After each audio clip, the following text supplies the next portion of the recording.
Today is the 3rd of March 2025, and this is the second episode of my Southward monthly progress report series.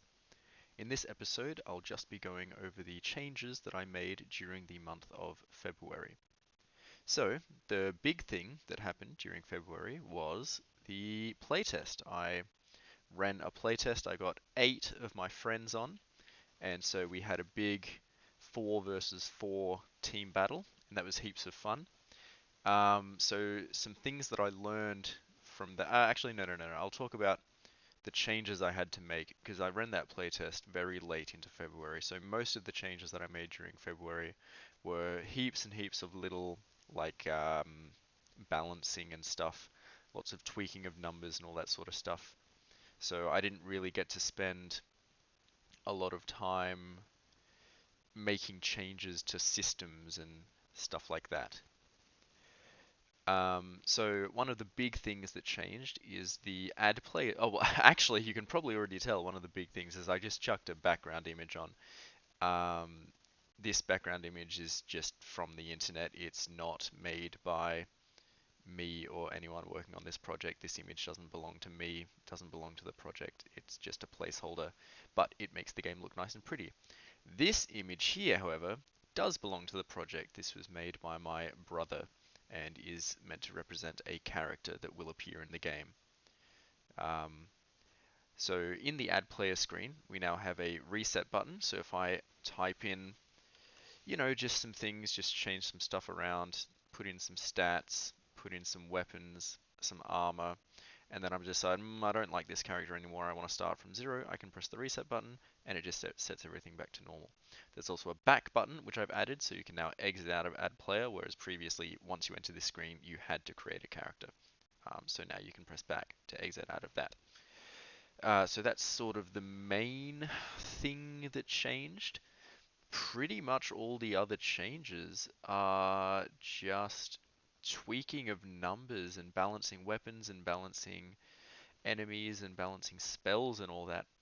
Something I did change is that let's make a test character here with a staff, give him some pants, make him an elf, give him some spirit so that he can cast magic.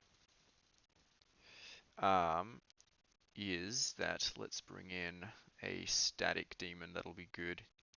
So the static demon on its plasma shot has a 2.5 times speed multiplier. But if I give it the blindness status effect, boop. Alright, so now the static demon is blind. And that means that for his plasma shot, the sort of speed multiplier has been severely reduced. Let me bring in another static demon so you can see. So this static demon here has multiplier of 1 for the punch, 1.5 for the arc, 2.5 for the plasma shot, and 10 for the short. Whereas this static demon, which is blind, once again has 1 for the hooked punch, but all of its projectiles are severely reduced. So when you have the blindness status effect, the speed or the ability of your projectiles to hit is severely reduced. And in terms of things that I can actually show off, I think those are all of the changes. Every other thing I changed was just like tweaking numbers and getting balancing right. So you can now reset characters and exit out of player and of the add player screen, and enemy projectiles and player projectiles too have their accuracy severely reduced while you have the blinded status effect. Now, after the playtest, or during the playtest actually, some things that I discovered was that spells are overpowered. Spells are way too powerful. So if I look here, now this is something I haven't changed yet. The staff has a speed of 1.5, which is sort of meant to represent how fast you can swing a staff. And we were just using that for like casting all spells, including like super powerful spells, and it was like, oh, okay, that's way too likely to hit, you know. So let's get this static demon to try and defend against it. He's going to guard. Yeah, his guard is 1.25 times, and use with your staff is 1.5 times. Casting like really powerful spells were just basically guaranteed to hit every single time, and it wasn't great. So I'm going to make it so that different spells have different speeds, and the more powerful a spell is, the less likely it is to hit. Um, I've also added spell range. So this purple circle just straight up was not a thing during the playtest. I added that after the playtest. Because during the playtest, spells didn't have range, so I was just like, oh, if you're casting a spell, you can hit anything on the board, it doesn't matter. And people were just hanging at the back of the map and just absolutely blasting the shit out of the fucking melee characters that were like, I'm gonna move. Oh, gotta wait until my turn now to move closer to this caster who can hit me every single turn from all the way across the map. So I added range to spells. Spells now have range. They can't just hit anything everywhere. I also made it so that enemy attacks that are spells use a blue outline. So this hooked punch uses a red outline because it's a melee attack. Arc uses a red outline because it's not a spell. Also, that is massive. I did not realize Arc had that much range. And then Plasma Shot uses a blue outline because it's a spell, whereas Arc is not a spell, so it uses a red outline. Yes. Something else that happened during the playtest is somebody cast the Butterfingers spell, and in this game, the Butterfingers spell makes you like drop your weapon.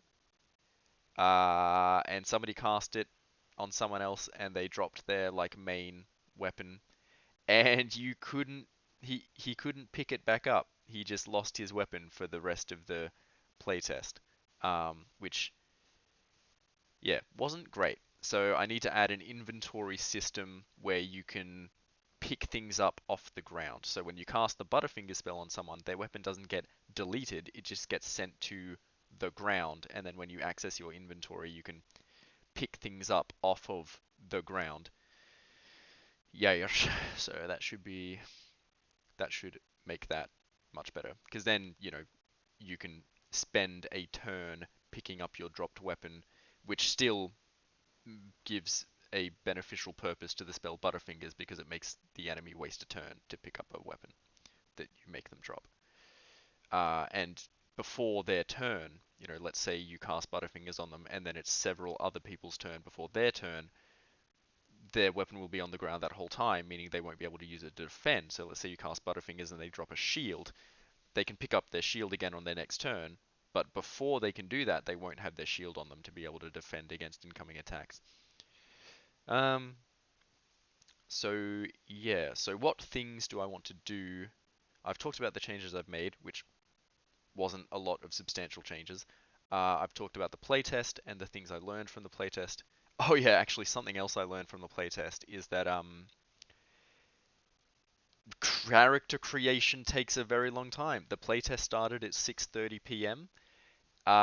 Everybody had their characters made by 7:30. It took 1 hour for these 8 people to make their characters. So any playtests I run in the future are going to be, I'm going to ask people what characters they want to play before the playtest, and then I'm going to make those characters in the game before the playtest. So when the playtest starts and everyone joins in, their characters are pre-made, and we can just get straight into the juicy combat. Alright, so now, what are the things that I want to change in March? Or what are the things that I want to do in March, actually, not relating specifically to the creation of the game?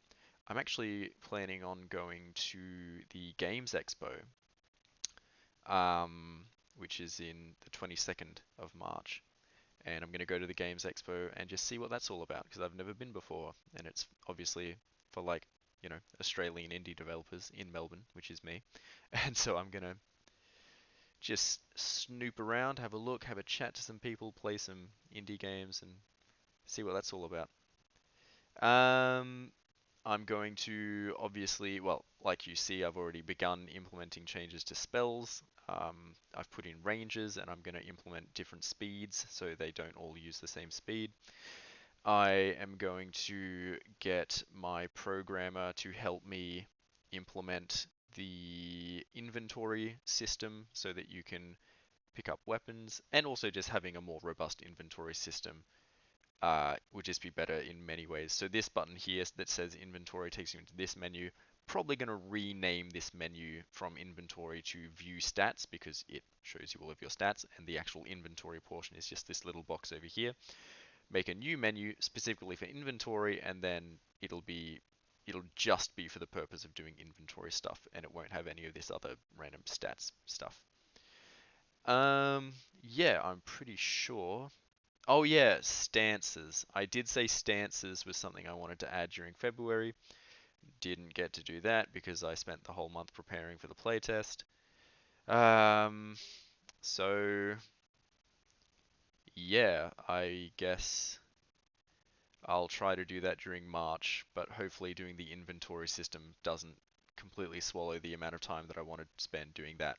As for how I would implement stances, I'd have it so that when you select someone as an attacker, a drop-down box appears beneath their name, and then you can click on the drop-down and change what stance they're currently in. So it'll either be standing, prone, or if they're a species that can fly, flying, and then some enemies will have unique stances only for them. But yeah, the idea for the UI is that when you click on someone, a drop-down box will appear below them with all their stances, and you can click to switch it, and it'll use up one of their turns to change their stance. Things that I'd like to improve on, I'd like to improve on the map system.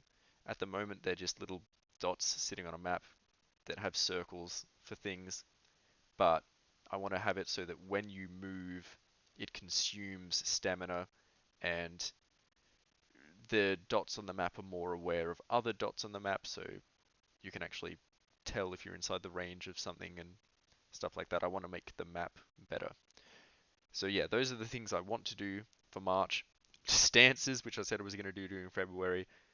Fix up spells, which I'm already in the process of doing. Add an inventory system, and do some more stuff with the map. Alright, so at the end of, oh, not at the end of March, at the beginning of April, I will make the next episode where I will go over all of the changes that I successfully made. Alright, thank you.